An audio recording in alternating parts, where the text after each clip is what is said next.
Woo! Okay, we are live, baby. And wow, I hope that woo didn't just bother anybody because this could be a little loud. Google's supposed to handle all that stuff, but whatever. Let's see. We got people hanging out in the live chat, ready to rock and roll. Well, they're going to be coming on board. And oh, beautiful. Okay. All right, so this is flying again. We had a little technical issues before. I blame Google for everything, like almost literally. Even though sometime maybe I'll tell the story about how I used to be a huge Google fanboy, right on Sovereign Tech. Like I would tell everybody, yeah, buy a Chromebook. This is going to be great, and all this shit. But I did a complete 180 after about a year or two, maybe, and yeah, I think some people would be interested in hearing about that. So because I mean, I really loved Google, but yeah, shit changes, and I like to think, not to pat myself on the back, but I like to think that when somebody can have such a drastic change of mind, that they're that's not what are the comparisons? Is it the hedgehog? Not Sonic, of course. It's be the hedgehog or there's another animal that like the hedgehog buries his head in the sand when things go crazy, and it's like the hedgehog and the fox or something. And well, anyway, maybe I'm a fox. Woo, how about that? I'll take it. All right, so why don't we get to I'm not going to waste any more time. Maybe I will include some of the audio where I told a little story about my new SSD. Maybe I'll splice it all together, and the audio version will be kind of the definitive, complete version of this second May Hangout for Sovereign Tech. Woo! That's only for patrons, and everybody gets to have a good time and talk it up. And I've already got a couple people ready to talk it up, so I want to get right to them. And actually, I want to start with Daniel. I think I know Daniel to some degree, and he might have like a hard limit on time. So we'll start off with Daniel, and then we got Benjamin Shade here, if that's his real name. And so Daniel, go ahead. What do you got, man? Yeah, I actually do do have a hard limit on time. I'm gonna go pick up my daughter from daycare. There you In go. All right. 15, 20 minutes. So See, I care about um, children. I really do. So there there's you the go. proof. All right. It was fun. I was on mute, but when you said that you did a complete 180, I was saying to myself that Google also did a complete 180 a couple of years back. So it's not. Good point. Yeah, great point, actually. Yeah. You only follow. Oop, I lost you. Oh, can you hear me? Oh, not yeah. Now I hear you. I only follow them. What? Sorry, what were you saying? Yeah, you're only following as long as the trajectory was going the same way. So Yeah, it's good all point. good. Good point. Um, so I have a question, and it's a little funny that I'm asking this question after we have some technical issues, but you'll understand why when I get to the end of the question. So Sure. when people work in like a regular job, you get positive feedback, you get negative feedback, evaluations at the end of the year, etc. If you're an entrepreneur, based on your bottom line, you somewhat get a positive feedback or negative feedback, and also to some degree when you're doing something like what you're doing, which is very much sort of for donations only. When you get the shout outs from the right people, put it that way, and when you get donations, patrons on Patreon, etc., that is positive feedback. But it's a little difficult when you're not really selling anything to see when you're getting negative feedback or when you should be sort of changing things around, or like I'm curious as far as you're concerned, and especially you who you don't really care about what other people think. You do the show if it was just an audience of one yourself. You're very very much in terms of like the posts that I see on Facebook. You're not afraid of sticking it to the man, whoever the man is. And I'm curious because you do have a lot of followers who are like right on board with what you're saying, especially if you are agitating the right people. My question to you, that was a very long-winded question. My question to you is what do you see in yourself that gives yourself an indication that there is like negative feedback or constructive? But what do you consider sort of something that makes you think, oh, maybe I didn't do this right? I mean, wow, so this is a really tough, actually, it's a great question. And with entrepreneurship, which what you're describing a bit, I mean, like the answer is pretty varied because it depends sort of on what you're putting out there, you know, kind of what your product is. Like in my case, this is something I really struggle with because I don't, you know, I mean, and not that this is anything new for me or like it's a 21st century problem. Like, I mean, for example, you know, a shock jock like Howard Stern, like his negative feedback was still seen as positive feedback. Yeah. You know, like the fact that people, you know, people listened because they wanted to know what he'd say next because they wanted to get enraged. And then there's people who wanted to hear what he'd had to say next because they loved him, you know? Um, and that's so like I really don't exactly know like what I don't, other than maybe losing Patreon dollars, I don't, you know, losing patrons, which has happened. Um, I generally don't know what negative feedback could be. Like I can't really see it. Like I can't like say on Facebook. In fact, Stephanie and I were talking about this just the other day. Like I can't really tell when somebody unfollows me necessarily, and I don't pay attention to my numbers like that. Like I, especially with Facebook, which is kind of an afterthought for me in a way. Yeah, you know, I guess I kind of don't have an answer because I don't really know like the negative feedback, and there's no incentive. This is the thing. There's unless somebody like I guess really cares about me or something like that, or is worried that I'm falling from grace, you know, after a fashion. Um, like there's no incentive for somebody to tell me like that there's something wrong. The only time they have that incentive is when because this is how it shows up is these people, you know, there's people I get hate mail all the time, but it's always the same people, or it's not always the same people, but it's a lot of the same people. And you know, it's like I know they just listened to the last episode based on what they're complaining about, and it's like, why are you still listening to me? You know, so that like kind of like the Howard Stern thing. That's not really negative. Like that's not literally negative feedback because they're still digging it. You know, and then they're still giving me the numbers, which is, you know, and the listener numbers are what I need to get advertisers. So again,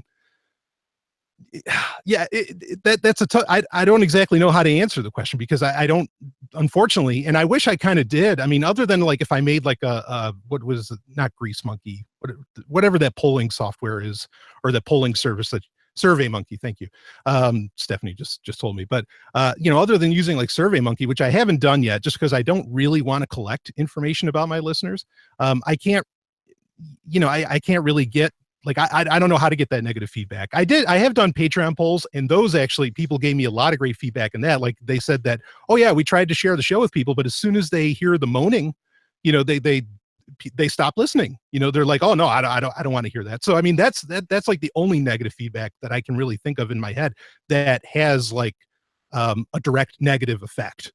You know, that's really the thing is like what has a direct negative effect, and that's the only one that I can think of. So how does that answer your how do you feel about that answer, Daniel? Yeah, I was actually curious. I wasn't really, I don't know what kind of answer I was expecting because you know it's easy to get that answer from someone who is very much a people pleaser, and you're not. And I mean, you know what I'm saying. You know what I mean. I love you, right? Yeah. No, I hear you. I hear you. But you know, in the sense of someone who's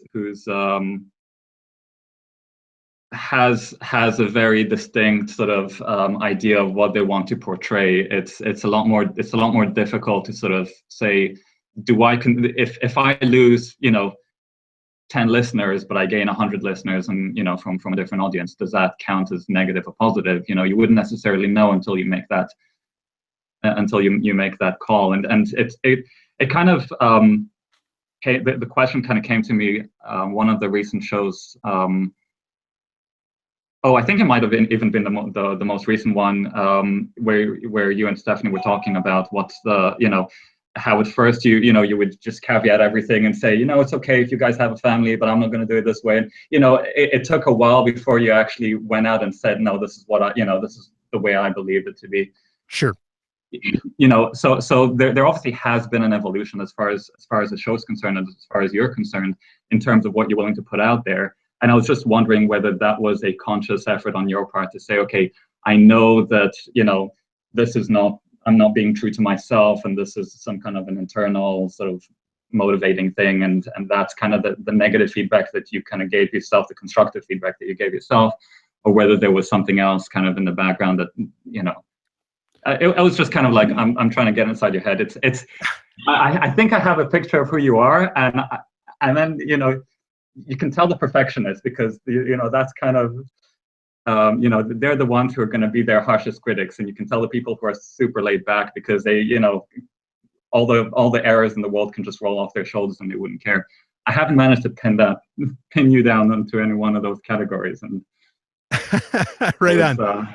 Yeah, I don't know where I'd fit in that. I will tell you that, like, I mean, it's not negative feedback, but positive feedback from a lot of people just saying, the one thing I do get is emails from people, and obviously it's because they want to know what I think. So there's their incentive to let me know, to tell me this.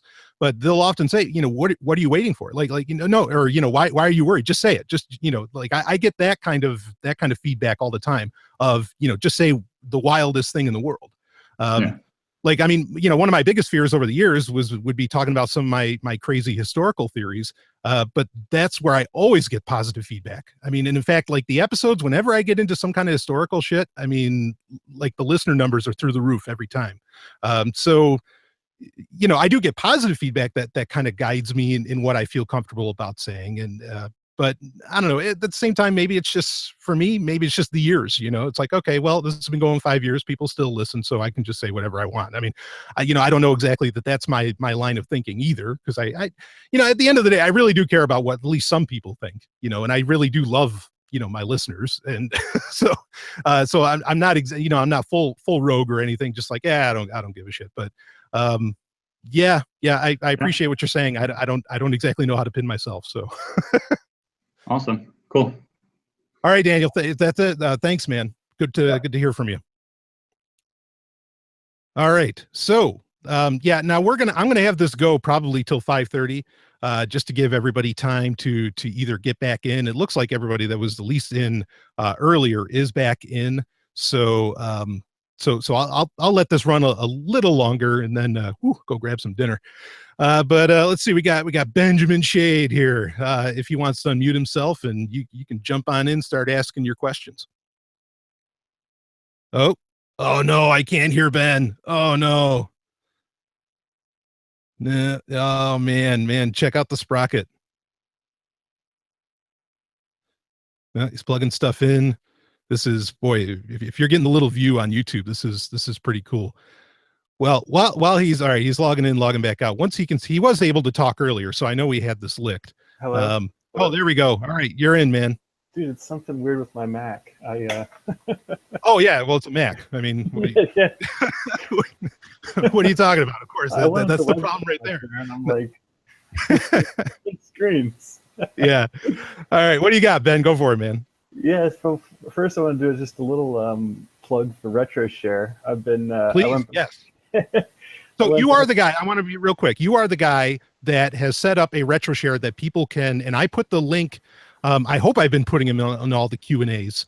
I put the link or the key, I should say, the public key to get access to this RetroShare that has all this great content on there that you are providing, and I need to add to, and I'm going to. I've actually been working on that. I had, like some people may have heard earlier, I was actually putting in a new hard drive, and so anyway, that's part of it. But yeah, go ahead and plug it, because I think this is beautiful, and I really appreciate you doing it. Yeah, so one of the first things I did to get everybody on board is I've been trying to go back and do like top 8s or something, get the material in there and organize it. So I do have the Sovryn top 8 regular movies folder that has every movie mentioned by Brian during that entire episode. And yeah, I've been noticing some pings on the RetroShare server, but no one's traded keys with me yet. So maybe they're adding my key and trying, and be cool if you'd reciprocate and send your key my way. But yeah, absolutely. So people, anyone that RetroShare is this awesome it's been around for a while. I've talked about it for a long time. It still gets actively developed. It's this great, like, how to even describe it, because it does so much. It's really an internet replacement. Like that's the way I think of it, because it can do everything. It can even do video calling, audio calling, file transfers, and it can work on a LAN. It doesn't have to work over the traditional big bad internet, but it does as well. I mean, it is such a feature rich communication platform and transfer, data transfer platform. I mean, it's phenomenal. It's such a shame more people aren't on board with it. But yeah, Aaron, you set up one for Sovryn Tech where like everything going on with Sovryn Tech, whatever gets mentioned. Did you say all of Babylon 5 is up on that? Yeah, Babylon 5. I've got Spartacus, all of that. Season 1 through 3 now of Silicon Valley. I'm posting them as I watch them with my wife. Oh man, I love Silicon Valley. Stephanie and I watch that like the day after. We watch it every time. This season's been pretty hilarious too. Such a good show. Yeah. There's also stuff on there like channels. You can make your own channels to post video clips of cats, I guess, or links. I've been posting links to websites that I find. You can start forums and things on there. I mean, it's all PGP encrypted. It's kind of cool. Yeah, that's the other nice thing is, this is all encrypted, like all the way, across the board. I mean, you have to set up your PGP key and everything as soon as you install the software, and you just trade keys with each other. It's just like doing, PGP email, which I know isn't always the easiest thing, but this is about as, in my opinion, almost as simplistic as it can get. So, yeah, Aaron, I really appreciate you setting that up and having it there. And I'll try pushing it some more too, because I'd really love to get everybody kind of connected on that as an alternative, just in case, say, if anything ever happened to Patreon. At least this way we could all connect through that. So, yeah. And so if you don't mind, I had another question that's a little bit more philosophical. Oh, boy. Right. It was a few years ago, I asked you about, I gave you basically the cosmological argument for a creator. Man, I remember this. Stephanie and I did a response. I remember very well. Yeah, keep very going. Kindly. And so I had remembered prior to that, you had been saying the evidence was that there was a beginning and you were inclined to believe that. And since then, you made the logical change in your mind to suggest the universe could be infinite, eternal. Yes. So I feel like following that to its logical conclusion, if the universe is eternal, then anything that can happen did happen. So if the evolution is true, then there should be an infinitely evolved thing. Either that or there's a limit to the evolution of consciousness. Oh, I think I see where you're going with this. So are you saying that that something should have evolved to near godhood by now? Is that the gist? If it's possible.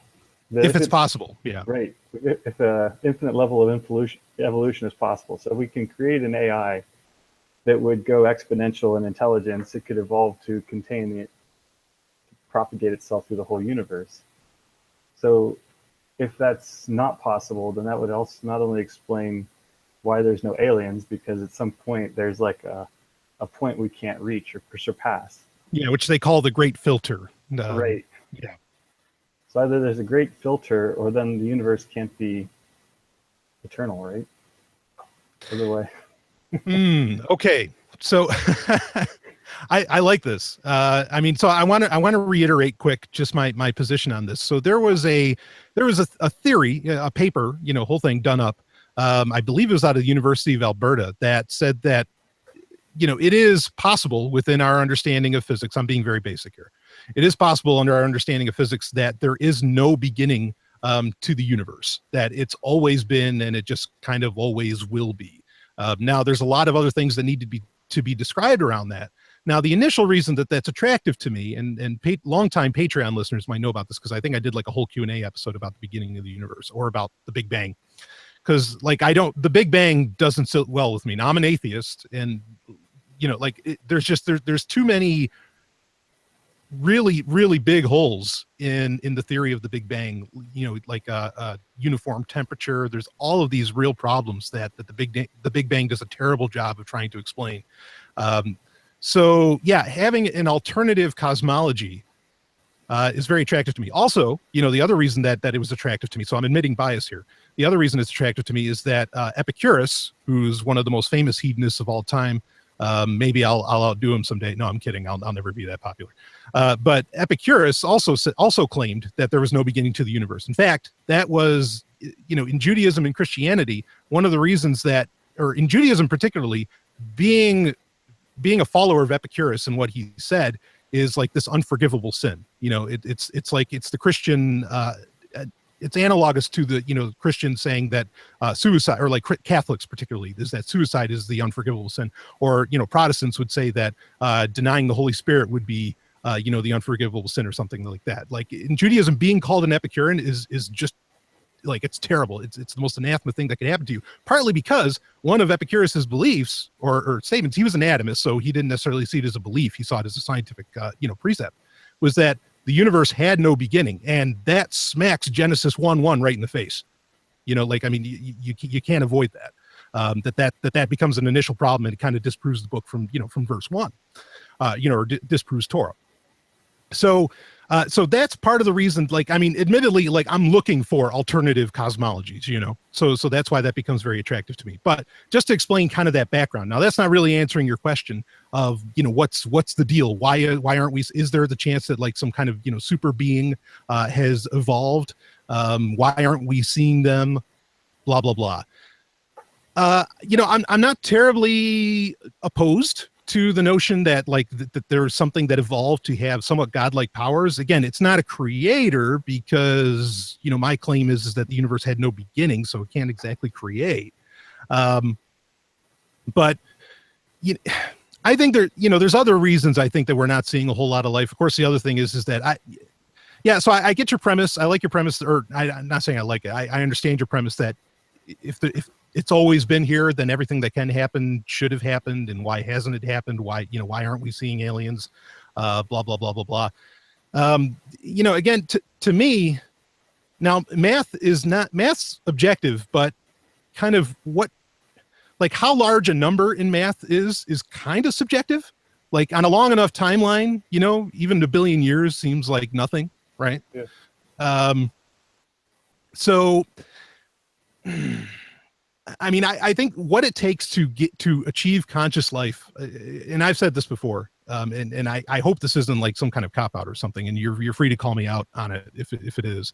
But I mean, I just really think that, the what it takes for consciousness to come into existence is so mathematically near impossible, in my opinion, in fact, that I think that's partly, again, why we see so few, or why we don't see like any signs of like alien life and all that. Not to say it's not out there. And I want to be careful with sapient life and, and just like animal life, sapient life being something with like full on consciousness, acts outside of instinct and all that. Again, that's what it comes down to for me. It's just the chances that it's going to occur are just exceptionally, exceptionally rare. I mean, go ahead and give me a response to that, because. Yeah, no, I've had this discussion with my friend. He's a PhD in mathematics, and Sure. he's an atheist as well. And I would call myself a materialist at this point, but not quite an atheist. Sure. Yep. Because we were discussing the improbability. I'm a biologist. I got my MS in molecular biology, and oh yeah, I'll vouch for you. You're a smart guy. And I was arguing against the probability of evolution from nothing, from inorganic matter, the first cell essentially. And he just said, well, he believes something. We got back to the beginning of the universe, and he's like, well, I believe the universe is eternal. And either whether you believe in a creator or you believe in the universe being eternal, something has to go back. There's no first cause. Like, you can't have a finite back. Like, then what started that? So yeah, as long as you have that eternal thing starting whatever it is, everybody believes in eternity in some form or another, I guess. Yeah, I think I get what you're saying. I mean, even like, Richard Dawkins, guys like this, who are full on atheists and whatever, like they'll kind of backhanded admit to, like, say something like ancient alien theory or ancient astronaut theory, as it's more particularly called, where they'll say, yeah, maybe something kickstarted life on Earth, like they don't write it off, which good for them for being, scientifically honest about that, or intellectually honest, I guess I should say. Well, I guess my point was he's like, well, with a long enough time, we'll have people, and well, if with a long enough time, then if it's possible for us to propagate to the universe, something should have already done it. If it's possible for us to create AI, and you have this eternal universe, then AI should propagate itself. Even if we can't travel light years, this AI should be able to continue propagating itself. Yeah. So well, obviously, and this has been a topic on Sovereign Tech quite a bit lately. I mean, I'm I'm not, and there was a time where I might have felt a little different. I'm not entirely convinced that like artificial intelligence to the level of consciousness of like something that mimics to some degree or supersedes human consciousness. I don't know that can actually be created, because you're right. Then that thing should be, once you have machine life, I mean, it can just constantly repair itself and, assume, or seemingly ad infinitum. And I mean, and it would be out there and it'd be propagating everything, blah, blah, blah. Yeah. No, I mean, you're raising a great question, but I think it's one we might go back and forth, for as long as humans can exist on. So. Right. But even if it's not true AI, just an algorithmic thing. So you build the perfect hedge trimmer that's able to self-repair and propagate itself through the universe. You could have an algorithm that transformed the universe infinite number of times through an infinite history, and we're just the latest iteration of some algorithm run amok from some universe. Right. Yeah. Yeah. I mean, this is something, yeah, I get it. Like, and I think at the end you're trying to find like, okay, what's the first cause of all this though? Why isn't there some kind of first, like, if you don't think there's a first cause, where the hell is it? Or, why didn't it come in? Oh yeah. Yeah. I feel like most atheists kind of gloss over it, and they try and find some way to talk about further down the line towards evolution or towards like the last 100,000 years or something. They don't talk about these epistemological questions, I guess, like the beginning. Well, where I stop and where I really want a lot more exploration, like, I mean, we admittedly, we don't understand consciousness very well. Or at least, my limited understanding of our, humanity's understanding, not as a collective intelligence, but what's out there. We don't understand consciousness. So I mean, even like finding the origin of that, and another area where this becomes a flaw, I think a lot of it comes, with language. I mean, like we have a hard time describing so many things going on, and language can limit thought. I mean, I love the saying that, when you learn another language, you gain another soul. Obviously, I don't believe in a soul, but the idea is the same, is that suddenly you have like a new way to think, and yeah, I think there's some aspects that we haven't licked yet, that we haven't exactly figured out. And that's kind of the best answer, I guess, that I can give, is that, yeah, I mean, we still need to understand consciousness. And then maybe we can figure out, how human consciousness at least came into being, and then maybe answer, why isn't there more, or why is there more, or, what's going on with all that. So, I don't think that's the best answer for what you're saying, but I just wanted to raise a tough question. Yeah. Yeah. It's like, yeah, let's do a live Q&A hangout. And, okay, let's start. So why are we here? And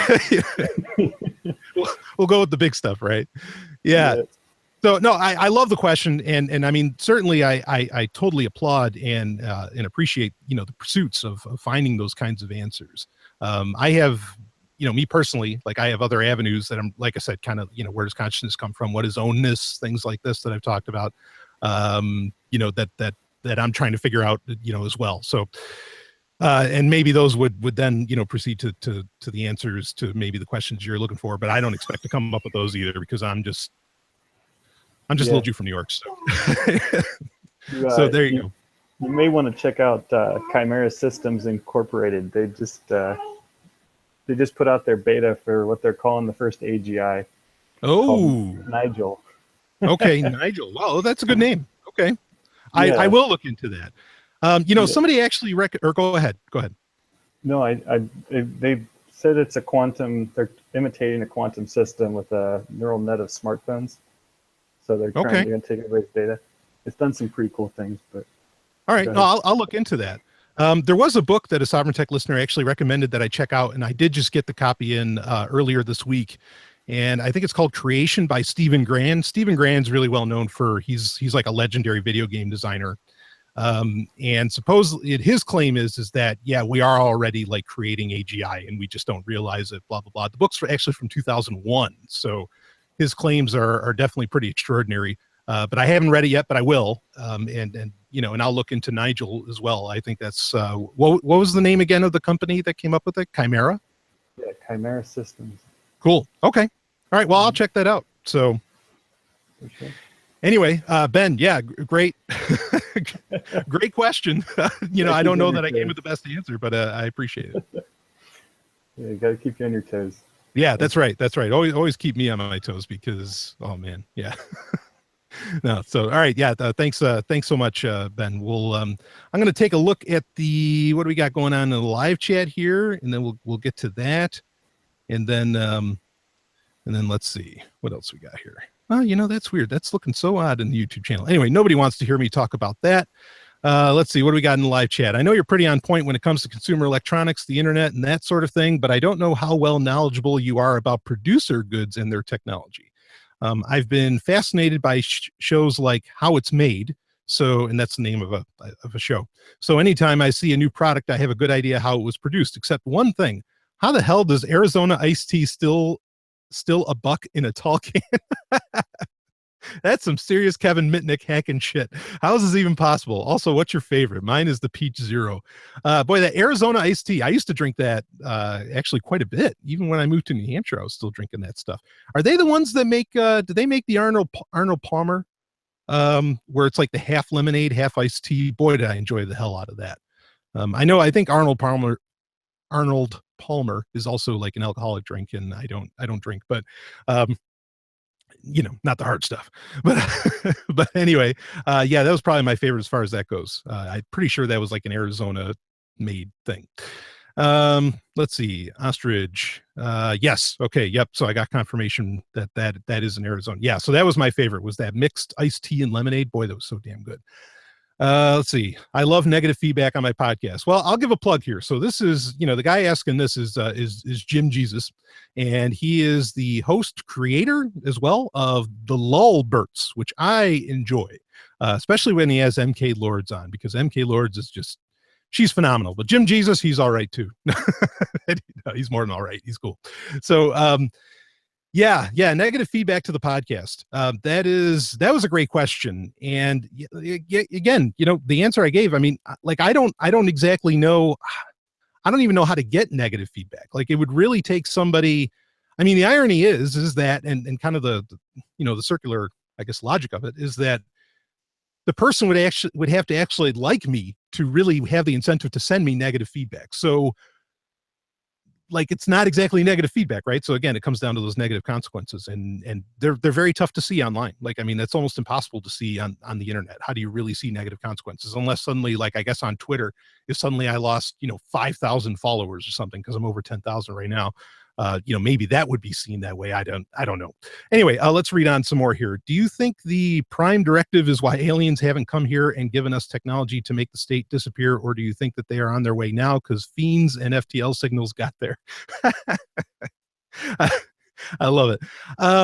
Well, I'll tell you a quick funny story on that.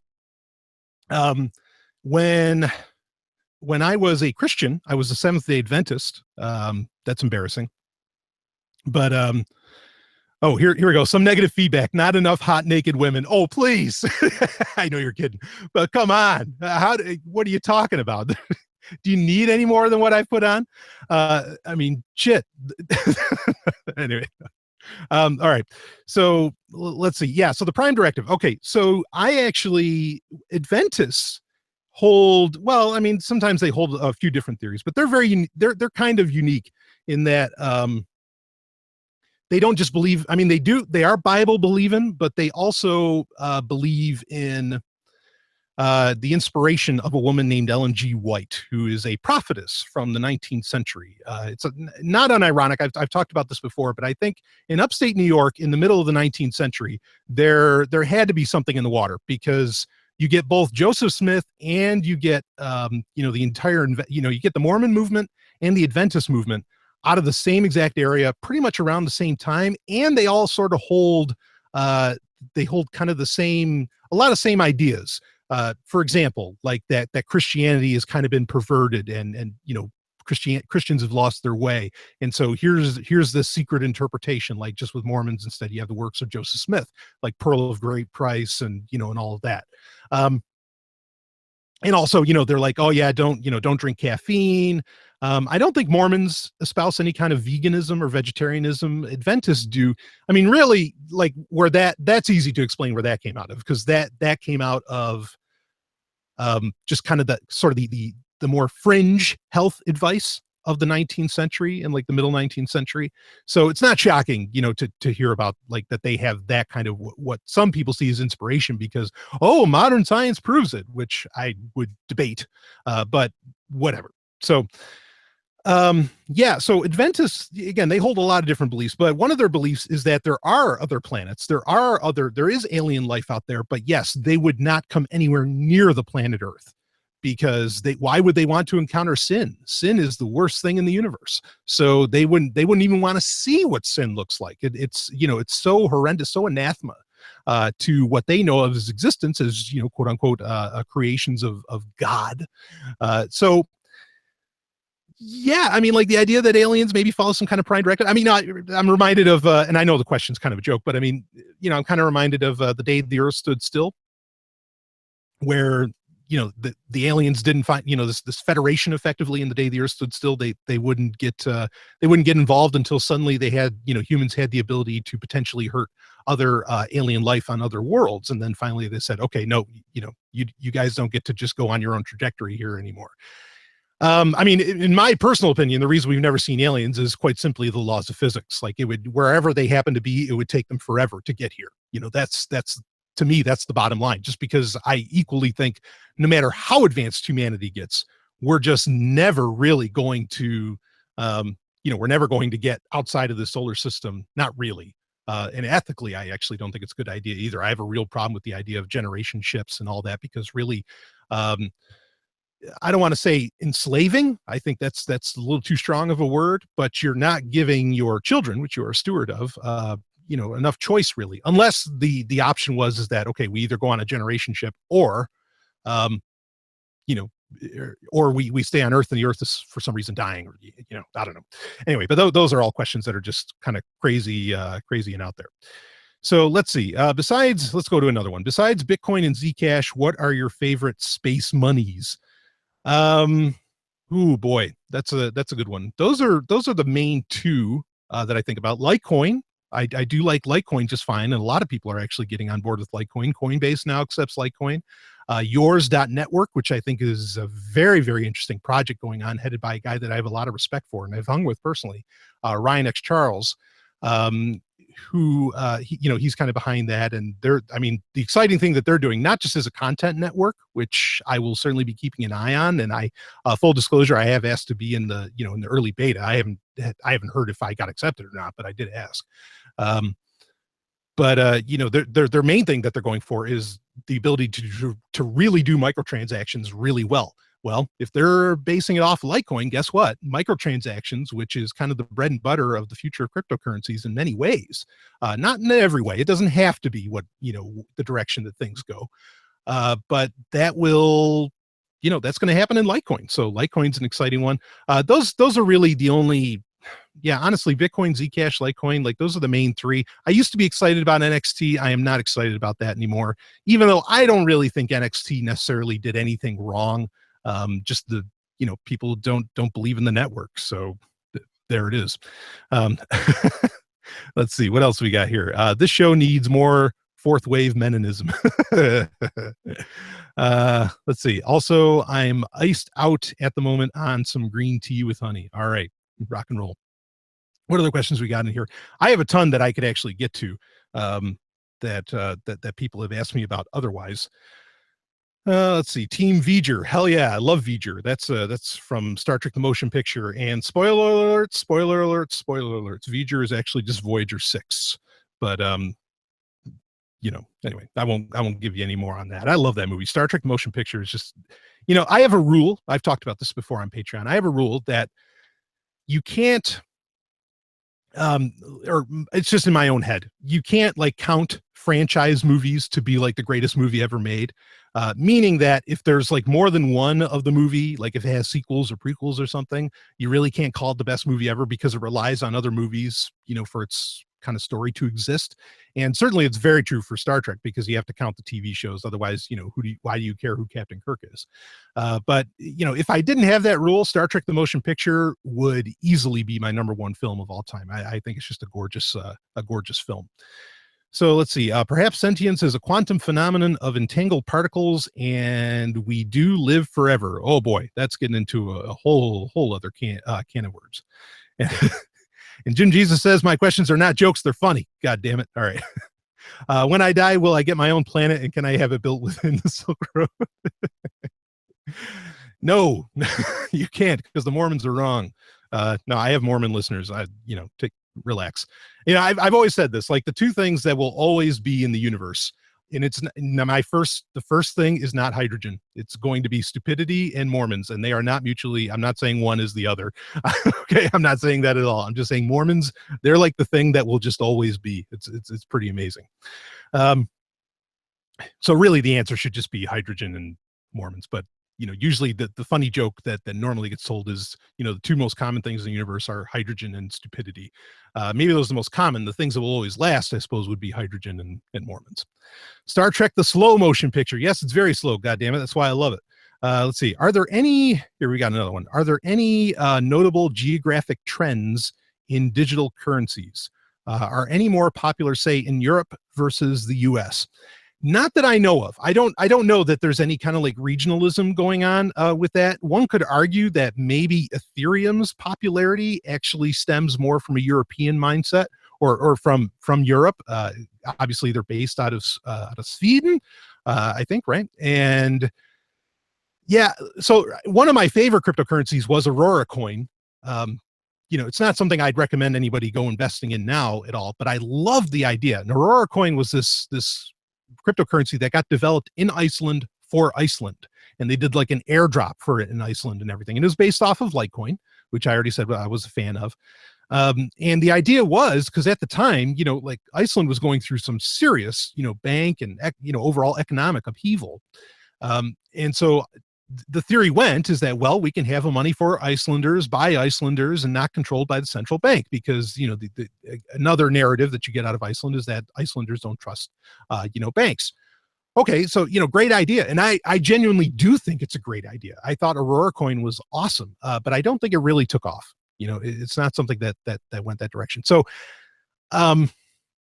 yeah, I don't really see any kind of regionalism with currencies, but I'd love for things to go in that direction. I really, really would. I just don't know that it ever will, because globalism or something else. Let's see. Can't believe you can't share links in here. Oh yeah. So anyway, I'll see if I can remember. I'll put this in fact, maybe I can copy and paste it right now. I will put it in the show notes for this episode, and that's the link to Chimera that Benjamin Shade was talking about, which is that potential AI. So let's see. The Book of Mormon musical is the best thing I've ever seen. I hear they're making it into a film right now. I love the Book of Mormon. Actually, Stephanie and I went to Boston to see that with the whole group of people. And that was hilarious. It is, the Book of Mormon is absolutely phenomenal. If you've never had the chance to go see it, it really doesn't matter how to put this. It doesn't matter like who the actor or, who the performers are or whatever, just go see it. That's such a fantastic thing.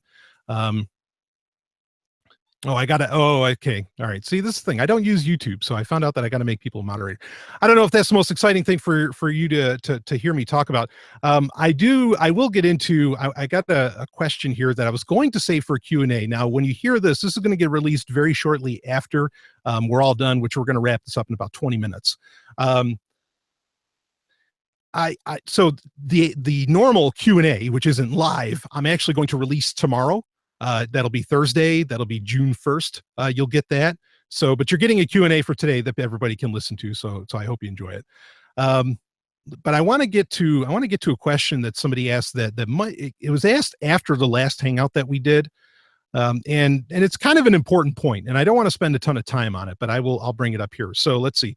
Trying to gain, this is right from the Patreon page. So you can find it if you go to the community tab. It's like 3 questions down. Trying to gain understanding and not be judgmental. If I am, call me out. Again, this is I'm reading from the person on Patreon. I can handle it. I know you're proud to support the rights of women, minorities, and those outside traditional norms. While I support that fully, I get the sense that you put some groups above other groups. My heritage is Caucasian, mostly Irish, and I'm a heterosexual man. I place myself, I think he means to say, I don't place myself above or below any group. Or maybe he means I place myself above or below any group. But anyway, I retain the right to judge individuals based on my interaction with him or her. It seems like I'm seeing anti-white and anti-hetero posts from you and others. I believe I'm misunderstanding. So if you could explain where I'm wrong, I would really appreciate it. So, woo, that is a hot button one right there. So anyway, it looks like we got some other people hanging out in the live chat, which is great. Yeah. So, okay, to talk about this. And the person who wrote that, I know who they are, and I consider them a friend, and you know, I know they could take whatever I say, so I'm not like watering anything down.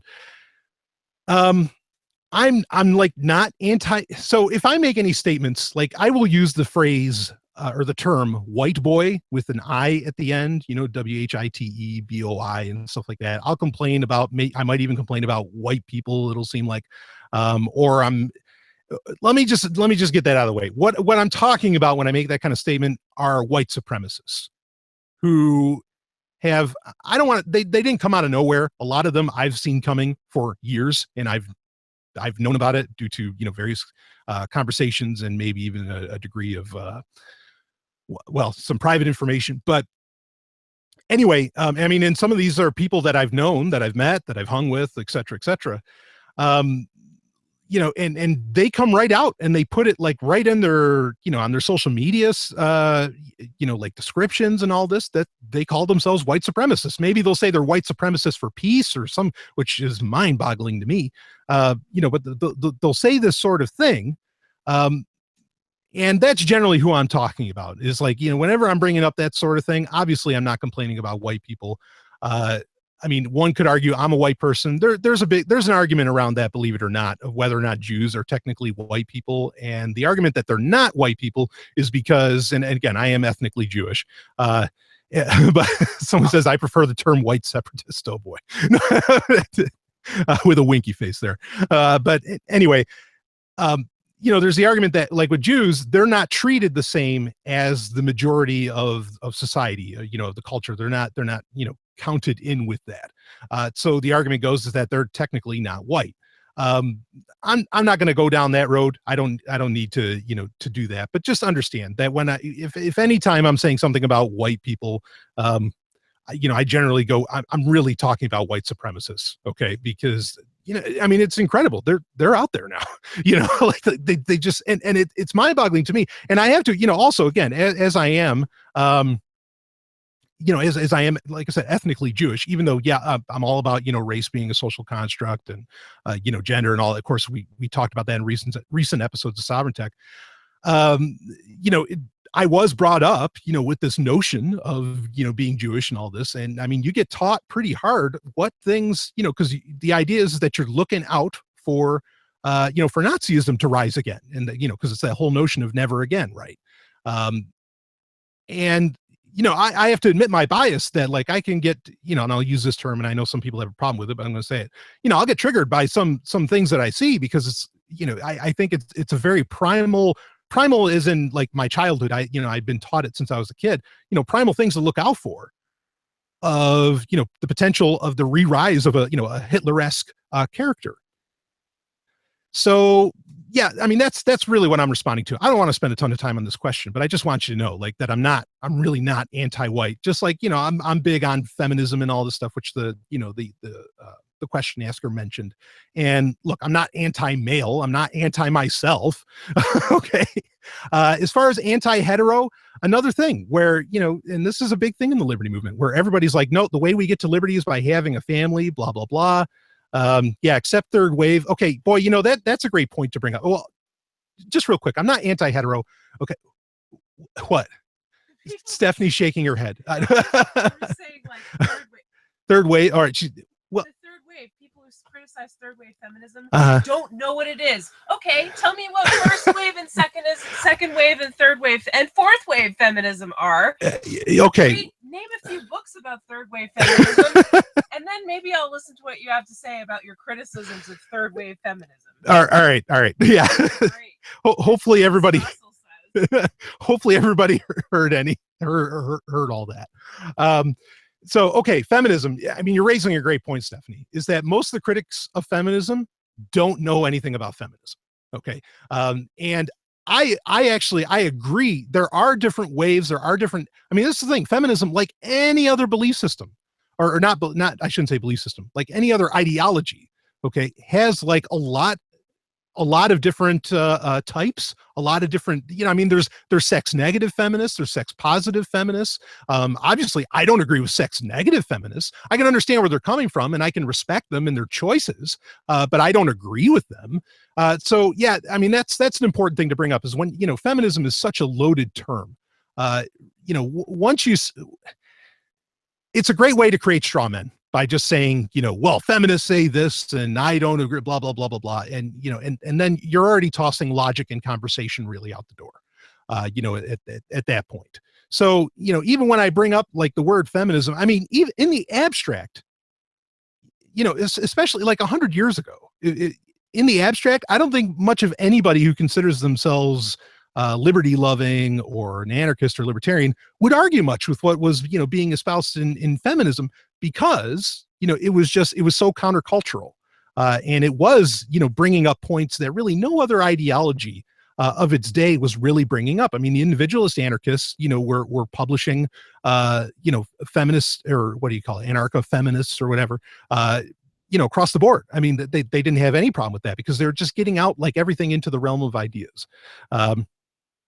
So yeah, fourth wave Meninism.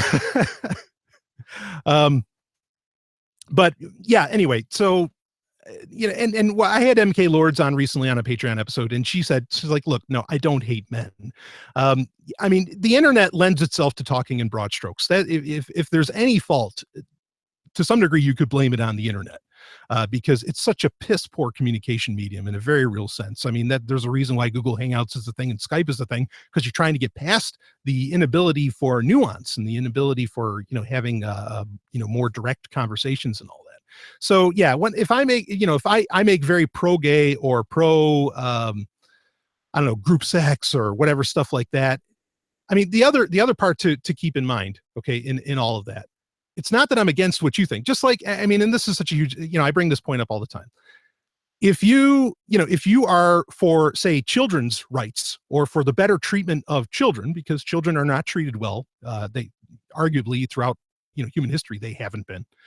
That doesn't necessarily mean you're against old people, right? So just because you're for something doesn't mean you're against, its antithesis or, its opposite or whatever. I mean, it really doesn't. What you're, if you're pro children, you're not against old people. You're just against people getting mistreated, right? So that's something to keep in mind. But also, and I know a lot of people say it's like, well, Brian, you're really like, you never call out the right wingers.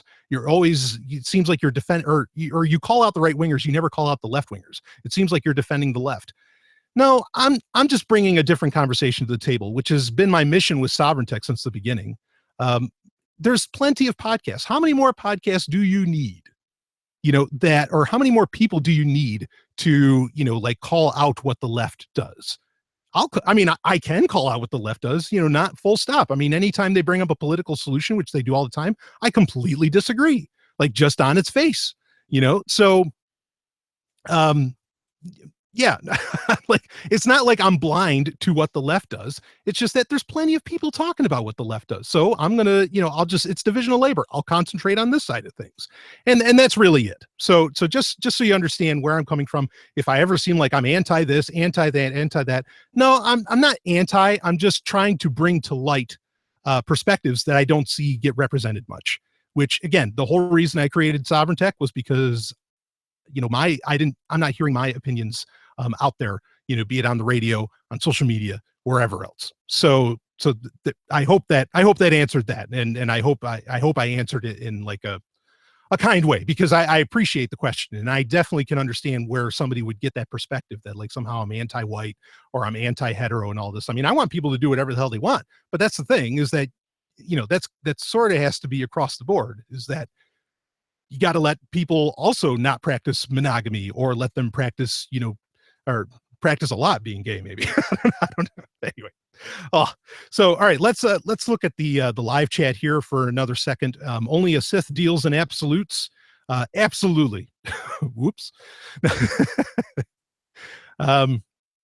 Late to the party. What have I missed? That's actually Daryl W. Perry of FPP.cc. Daryl, you missed everything as usual. You are so up. No, I'm kidding. I love Daryl.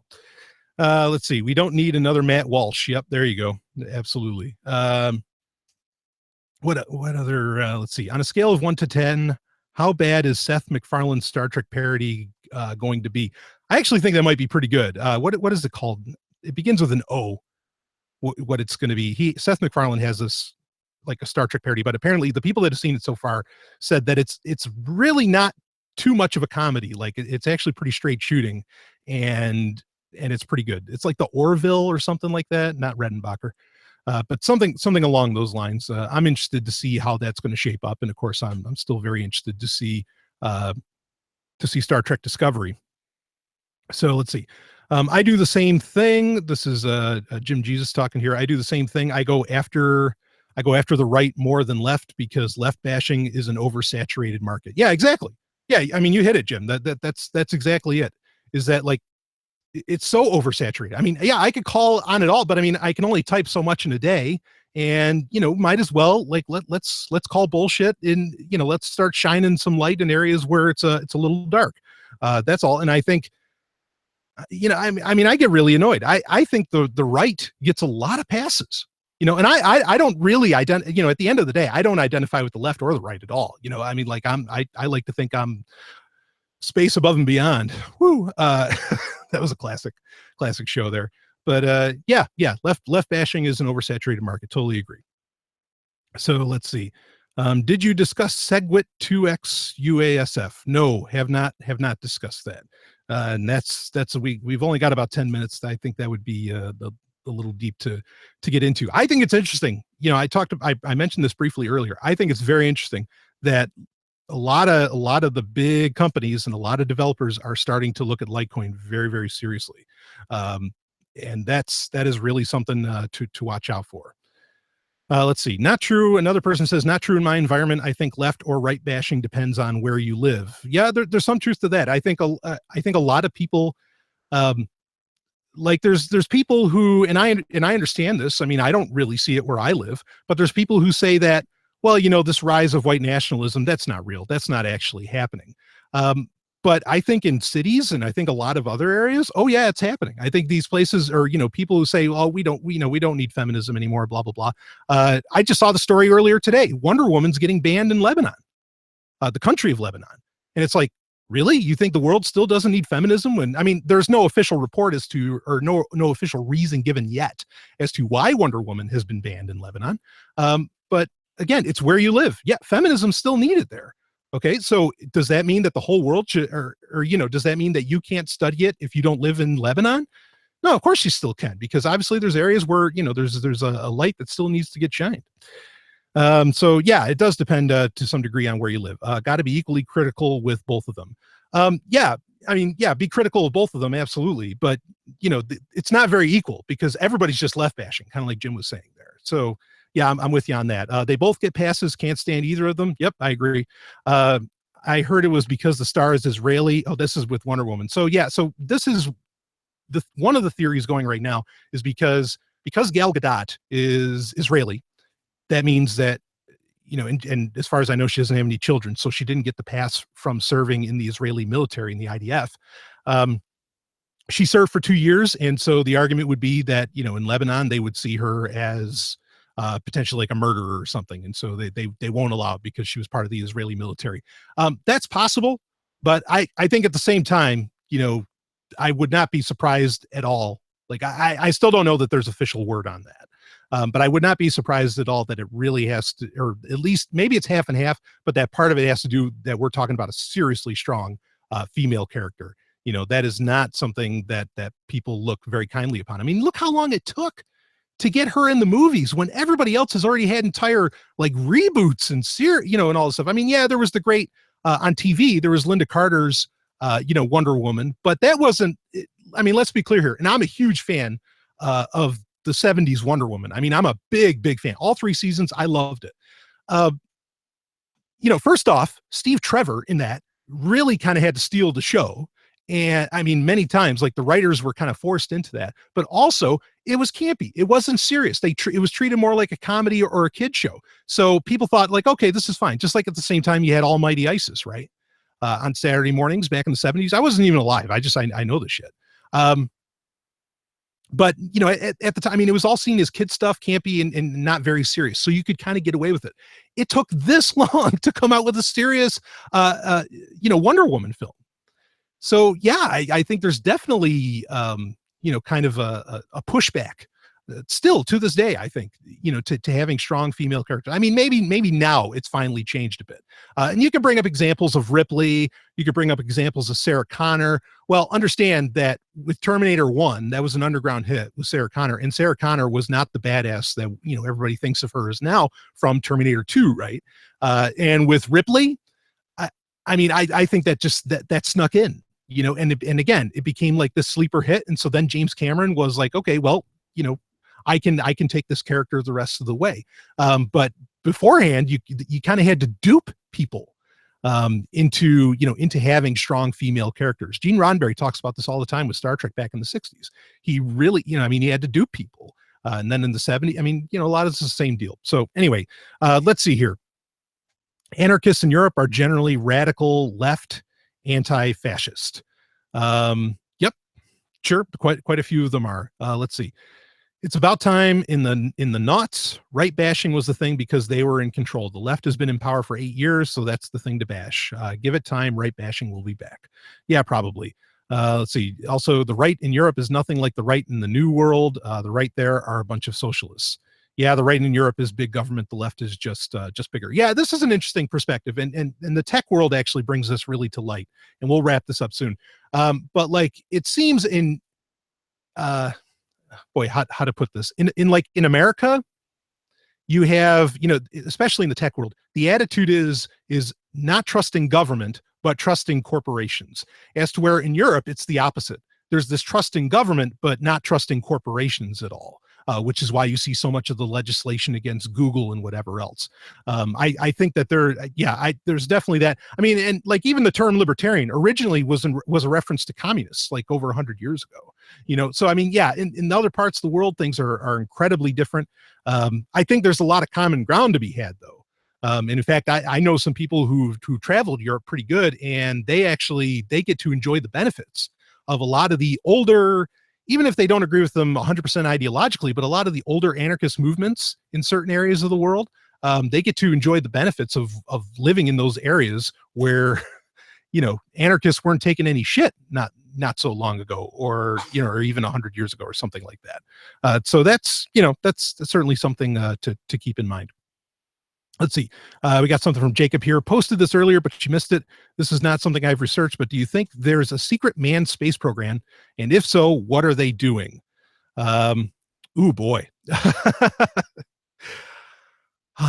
Yeah. So there's some interesting evidence to suggest, yes, that there is a secret manned space program. I'm trying to remember the name of the guy who he was a Scottish guy. And his case just ended. I talked about it on Sovryn Tech. I keep forgetting his name, but he not really hacked. He just got access to, because at the time, this would have been like, maybe it was like 2001 or something like that. Server security wasn't even necessarily so much a thing, at least, over TCP/IP, over the big bad internet. And this guy got into, US DOD. He got into, Department of Defense and everything. And he found like these listings of ships. Yeah, not Sean Connery. He found that you've been playing both sides, right? That was that Entrapment, the movie he did with Catherine Zeta-Jones. Whew, love that movie. Anyway, he found like these listings, and this is, you know, this is a true story. Like, I mean, this isn't something as far as like the interpretation of what this guy found. You know, that's where conspiracy, you know, comes in. But otherwise, this is factual. It happened. He got tried for it and all that. And he found listings of ships that weren't in the U.S. Navy, but they were like kind of listed as active. And so the question was, what the hell are these ships? And so the theory becomes that they're actually spaceships. That like it's a U.S. Star Navy effectively. And there's other guys that have written about this sort of stuff. Thomas Horn. I mean, you could go down the list of names that think that there's actually like what they call breakaway civilizations. That literally there are entire other like governments or organizations that already exist within our solar system, that, you know, where humans are living, and they left the Earth like decades ago, even. So do I think that? Oh boy. I don't have enough evidence really to say yes, but there's plenty of evidence to where I don't feel comfortable saying no either. So maybe I'll go with the Fox Mulder answer and just say, you know, I want to believe. Well, I don't know if I want to believe it, but you know, one thing for sure that I can say is that, in fact, there's a great documentary, not a conspiracy theory. It's, you know, it's not an Alex Jones documentary where it's full of shit. But like just a straight up documentary, called, Secret Space, or the Secret Space Program, I think is the name of it. And it talks about how really the entire purpose of NASA, well, originally NASA was part of the US Army, right? But the original purpose of the space program, I should say more particularly, was just to be able to spy, you know, to watch humanity from the stars, like, you know, to watch the Earth and spy on everybody and whatever. And that's what really the space race was really all about. That was who has the advantage, you know, from space, over the people of Earth, not about actually exploring space. That's the argument that documentary makes. And I think that that's accurate, because really, you know, what incentive does government have to like want to go up and cure diseases, you know, by going into space? Because I mean, that's the argument that gets made. Why do we have a space program? Well, it helps us learn about the Earth. It helps us develop medical technologies, you know, and a lot of that stuff is really happening, but none of those are really good incentives for a government or the U.S. Army, right?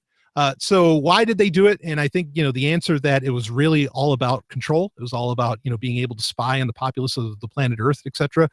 Yeah, I think that makes a whole lot of sense. So, okay, so now it's we got some thunder and lightning here. So I'm somewhat concerned the power might go out. That actually happened yesterday while Stephanie and I were playing Dr. Mario. Oh, right in the middle. I was just about to win. Damn. But anyway, let me get into one other question here. It's 5:30, so I want to wrap this up. Let's see, just curious, do you like the Godfather films? Lighter question. Yeah, I like them. I don't hold them in the esteem that a lot of people do. And here's, I guess, maybe the most important part of this question, even though it's not there, is do you like the Godfather 3? Yes. I didn't mind Godfather 3 at all. So yeah, I'm not like a huge fan of them. I love Mario Puzo's books. Big fan of Mario Puzo's books. I mean, which go far beyond, you know, the Godfather and all that. The Last Don, and, you know, all those, which they made movies out of some of those too. And those are fairly good. Yeah. I kind of dig, it may be a question for another time, but I have a special appreciation for, shall we say, the mafia, which has to do partly with where I grew up and people I may have grown up with. But that's, that's another one of those can of worms.